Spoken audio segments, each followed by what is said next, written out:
મહેસાણાની દૂધસાગર ડેરીની 7મી ડિસેમ્બરના રોજ ચૂંટણી છે।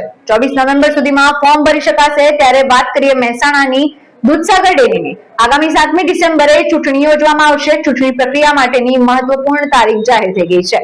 ત્યારે 1048 મતદારોની આખરી ફાઇનલ યાદી પ્રસિદ્ધ કરવામાં આવી છે। દૂધસાગર ડેરીની ચૂંટણી પ્રક્રિયા માટે વાત કરવામાં આવે તો 24 નવેમ્બરે ઉમેદવારોની યાદી પ્રસિદ્ધ થશે।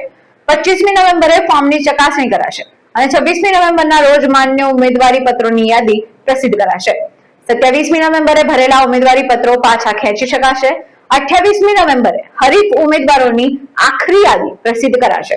જો કે જરૂર જણાય તો 7 ડિસેમ્બરના રોજ ચૂંટણી પણ યોજાશે। तो व्हाट्सएप, ट्विटर, फेसबुक, इंस्टा जहाँ भी आपका अकाउंट है, इसे शेयर बटन के द्वारा वहाँ पर शेयर करें।